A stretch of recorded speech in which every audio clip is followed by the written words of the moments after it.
Alrighty, hey everybody, welcome back to another episode of Falcons Franchise. We're getting ready to get the 2023 season underway here. Just finished simming through the preseason, and you can see we went 1-2 with a win against the Bills, a loss to the Titans and the Ravens. We'll take a look at the stats and see how our players did here in the preseason before we get things going, get the roster finalized, and jump into week one here. All right, so it looks like Daniel Jones had a pretty solid preseason. 4 touchdowns, no picks, 500 yards. That's pretty cool. It's good to have a good backup quarterback because Malik Willis did get injured a few times last year and had to miss a few games. So it's good to know that we at least have the Daniel Jones card up our sleeve. Willis looks like he was fine too. Limited attempts, yards are down, and touchdowns are lower, but I'm feeling much better about the Malik Willis situation going into this season. He's got a better team around him. He's got a little bit more help. He also has a new kind of like system, a new offensive coordinator, so hopefully that works in his favor, and we see a new and improved Malik Willis this year. In terms of rushing, Jamal Williams led the way with Kenneth Walker behind him. They got similar attempts, which is a little bit concerning. I don't want to use the B word on Kenneth Walker just yet, but he really hasn't been super impressive. The 2.3 yards a carry is not something that I'm super excited about, but we'll see how things go. In terms of receiving, looks like Tyquan Thornton, second-year receiver out of Baylor, led the charge for us. Traylon Burks also getting involved. He had touchdown catch. Dan Arnold, our new backup tight end, looks like he got involved. Tyreek Hill had 2 touchdowns. That's pretty cool. So yeah, just going down the line here. In terms of blocking, we get a look to see how the rookie tackle Paul Way has fared. So DJ Fluker, backup left tackle, gave up 8 sacks. That's not super encouraging. Paul Way didn't do great. So yeah, that's interesting. Defensively, this is where most of our rookies are. So Walter Gates, our second overall pick, stud cornerback out of Washington, led the way with tackles. TFL's new Falcon Larry Ogunjobi led the way. Marlon Davidson getting involved too. That's good to see. Troy Anderson and Taquan Graham getting back there. In terms of sacks, Thibodeau and Jarrett led the way with 2 apiece, and then Drake Jackson got back there as well. Did we get any picks? Looks like we didn't get an interception in the preseason. So if you watched the last episode, you may be like, you didn't draft Paul Way, you drafted this guy Lindsey Mullins. We did end up completing a draft night trade to trade up for Paul Way. We only had to move up 2 spots, so it cost us a 4th and a 5th to the Lions. I just figured because I said I was going to do it on draft night, we just kind of had to go through with it. The Panthers ended up trading for the quarterback Taylor Greenwood from the Cowboys, and to clear the space to do that, they had to trade Robbie Anderson to the Jags. He only had 1 year left on his deal, so it wasn't anything crazy. They just swapped a 4th and a 3rd to make that happen, and then they got Taylor Greenwood. And they also, I made this second part of the trade a little bit later just to make it more fair. They traded J.C. Horn to the Cowboys. They traded from the 3rd round into the 1st round, essentially. So to do that, they traded a 3rd, a 2nd, and J.C. Horn for the quarterback Taylor Greenwood. We also had Jalen Hurts get traded to the Texans from the Eagles because the Eagles signed Baker Mayfield. No real reason to keep Jalen Hurts around, so he's a Texan now. And then Matt Ryan has regressed quite a bit, and it looks like Carson Strong is going to be taking over for him this year. So I had our boy Matt Ryan get traded to the Vikings because they don't have a quarterback at the moment. So yeah, Matt Ryan is getting passed around the league right now, and you'll see this is the final part of that Panthers-Cowboys trade. Okay, so we're here in week 1 now, and I want to give like a final look at what our team is going to be looking like after all of the moves that happened during the offseason. So we know that Malik Willis is going to be the starting quarterback. Kenneth Walker is going to be the primary running back. We got NBA Hall of Famer Larry Bird in at fullback. Wide receiver group is going to be Tyreek Hill, Russell Gage as the wide receiver 2, Burks as the third wide receiver / slot guy, and then these three down here. We'll make Thornton be the fourth guy just because he's on second year of a rookie deal, so we'll get him as involved as possible. Tight end is going to be Kyle Pitts and Dan Arnold primarily. Left tackle is still going to be Jake Matthews. Left guard is still going to be Jalen Mayfield. Center is still Big Hen Dog Matt Hennessy. Right guard is, of course, still going to be Chris Lindstrom. And then right tackle is going to be, no, we want the right tackle to be Mr. Paul Way. Left end is going to be Drake Jackson. He'll be backed up by Marlon Davidson. And we'll get Dante Fowler in there to be the third man. Right end is going to be Kayvon Thibodeau, followed up by Taquan Graham. And then we'll make Marcus Golden the third man there. Defensive tackle is going to be Grady Jarrett, followed by Ogunjobi and Isaiah Mack. Left outside linebacker is going to be the rookie Darren Gregory. We took him in the second round, and I'm really happy that we managed to get a kind of day one starter out of that pick. So that's pretty cool. And then we'll make Michael Walker third man there. Middle linebacker is Oluokun, followed by Troy Anderson, Michael Walker, and Ja'Cory McClellan. Right outside linebacker, we're going to be rocking with Deion Jones still, backed up by Marcus Golden, and we'll make it Michael Walker as well to be the third man. Cornerbacks, really excited with the kind of new cornerback groups we're going to be working with. Terrell, Greedy Williams, and the rookie out of Washington, Walter Gates. It's going to be there in the slot. We got Hall and Ballentine as our depth guys. Free safety, Richie Grant and Trey Boston are going to be in there. And we'll make Darren Hall the third free safety just for funsies. Strong safety, Tremaine McAllister is going to be the primary strong safety. Jalen Hawkins is going to fall back into a secondary role, which kind of sucks because he was really good for us, but we'll see. I'll show you what I'm going to do about that, and then we'll have Darren Hall also get involved there. Kicker and punter we already know. I like the idea of Myron Huff actually returning the kicks. I know I said I wanted Tyreek Hill to do it, but Myron Huff has the same overall, so I'm cool with having Myron Huff take back the kicks.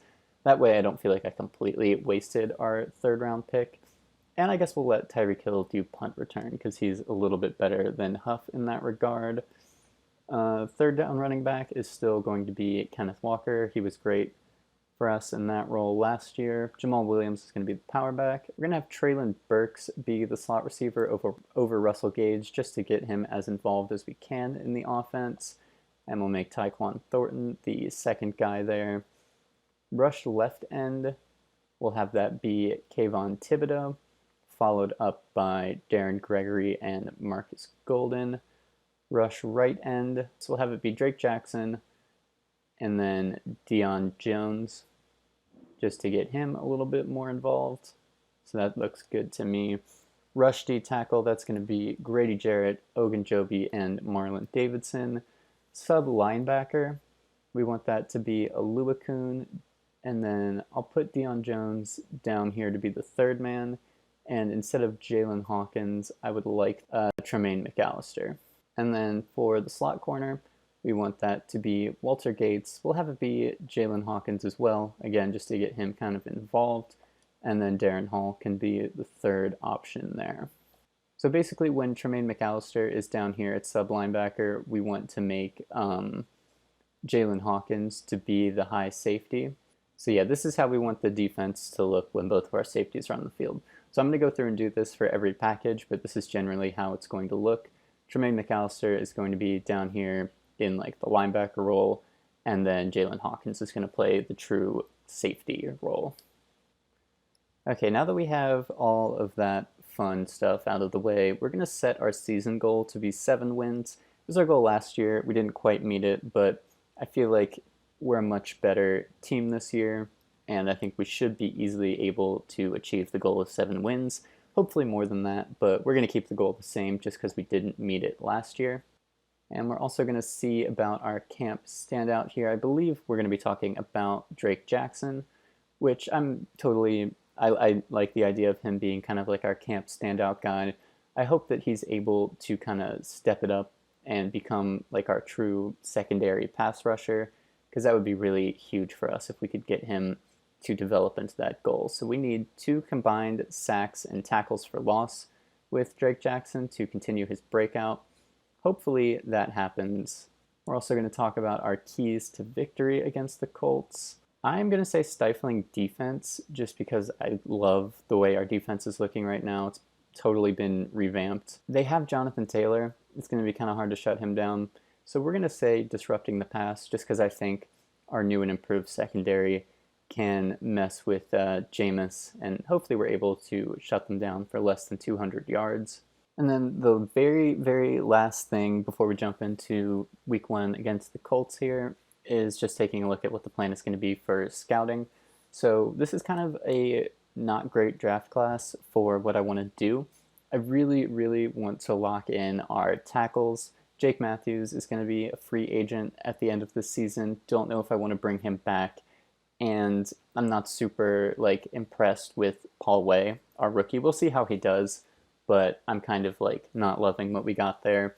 So this isn't a great class for tackles, and there aren't a lot of available tackle scouts.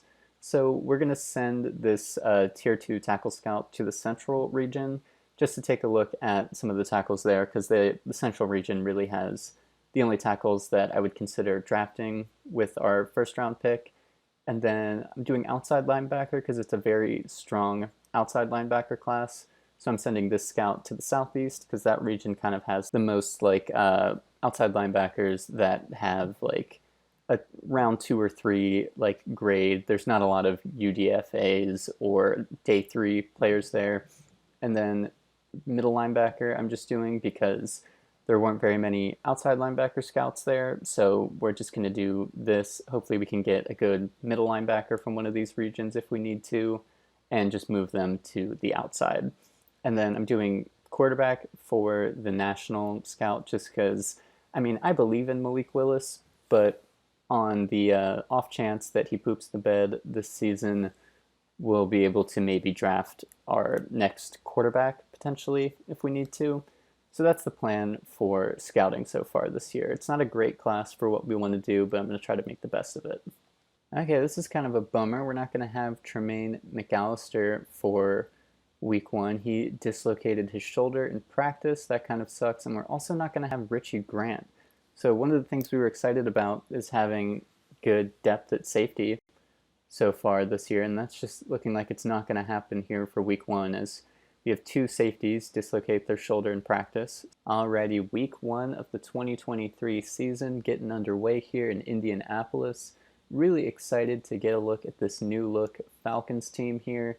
We got a little bit of, I don't want to call it a cupcake matchup against the Colts here, but we are rated higher than them in terms of our overall rankings. So we are the favorites to get the win here, but we'll see how that goes. But yeah, I'm really excited to see what Greedy Williams can do, what Tyreek Hill can do, what Walter Gates, our 2nd overall pick at corner, can do. Another underrated storyline is just seeing if Malik Willis can figure it out here in year 2. There's a new offense, a new coordinator, new schemes, so hopefully he can find Kyle Pitts a little bit more, rely on Tyreek Hill to get open a little bit more than Jalen Reagor last year. So yeah, hopefully the defense is still solid and the offense can figure things out here in week 1. Okay, wild game here in week 1. A lot to talk about. It was a very, very close game. We were looking super good on offense to come out.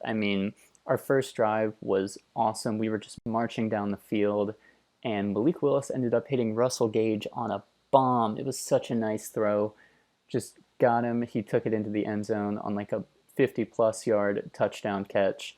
Our defense couldn't really hold them. They kind of had an answer for everything that we did, and they virtually did shut us out for the entire second half of the game.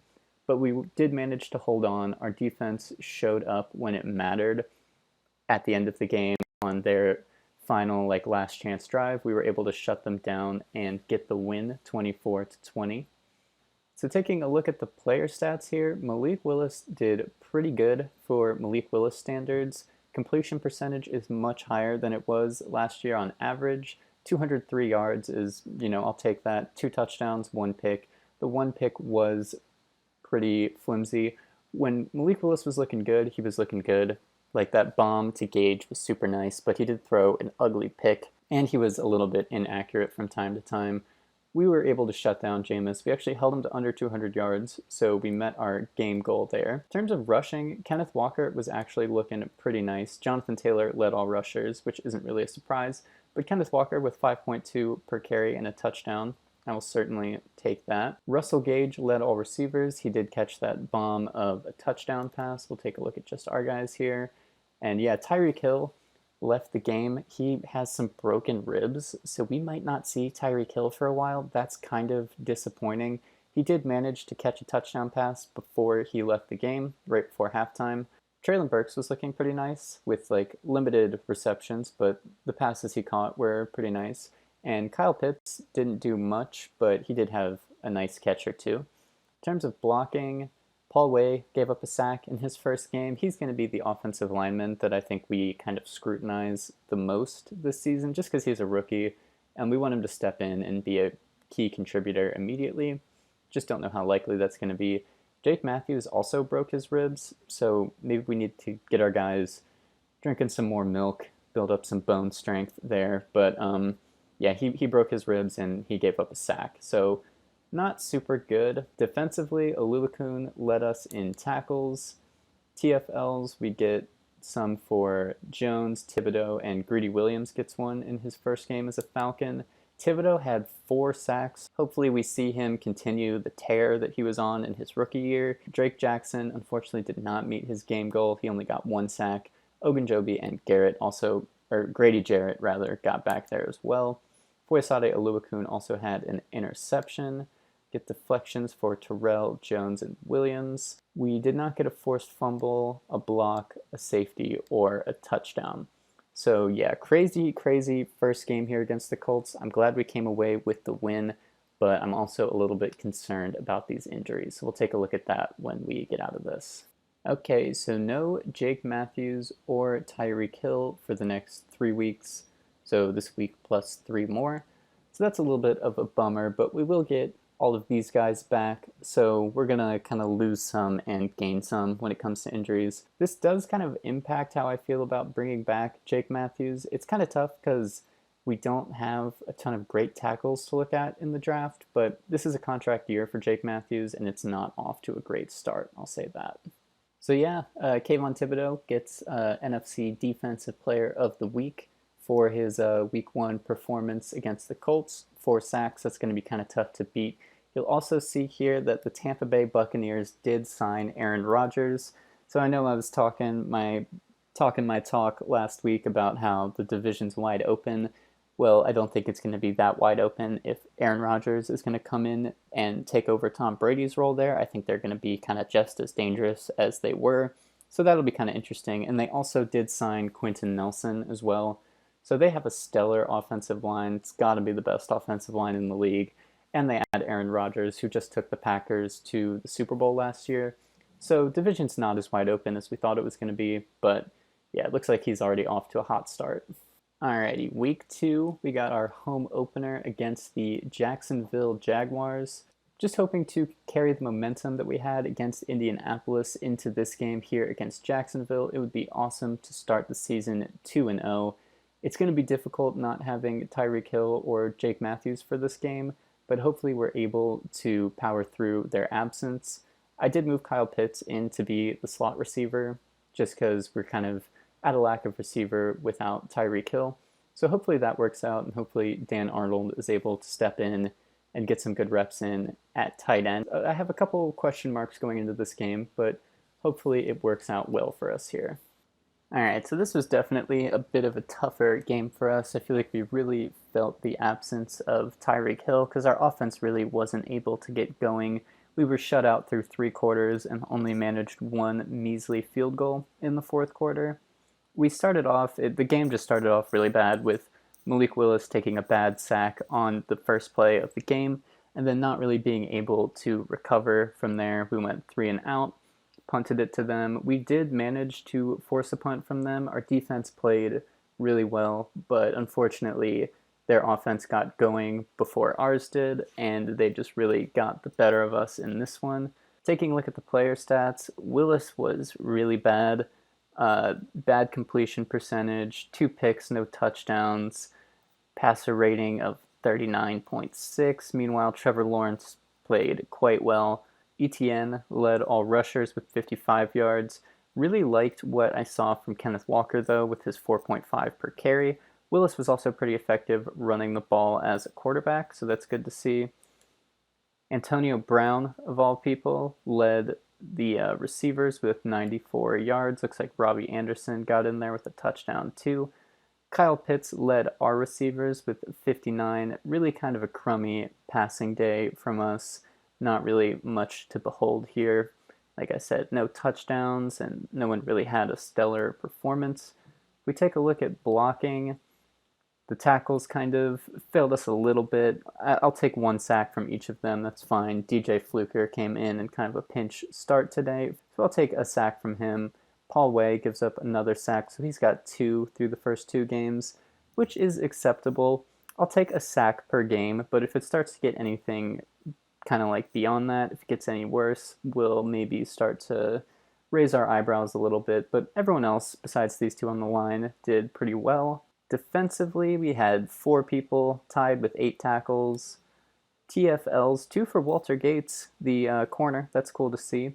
Richie Grant, Ogunjobi, Thibodeau, Jarrett, and Jones all got back there. And also, if we go back to tackles, we'll see Tremaine McAllister in his first game as a Falcon and in the NFL was tied for the lead with 8, so that's pretty cool to see.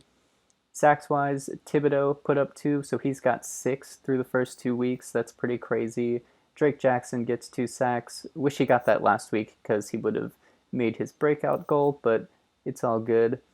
Grady Jarrett and Troy Anderson round things out. Troy Anderson had a really nice sack to stop them in the first quarter. He just found a hole, rushed through it, and sacked Trevor Lawrence immediately. That was pretty cool to see. No picks. Yeah, no picks. Only 1 deflection for Terrell.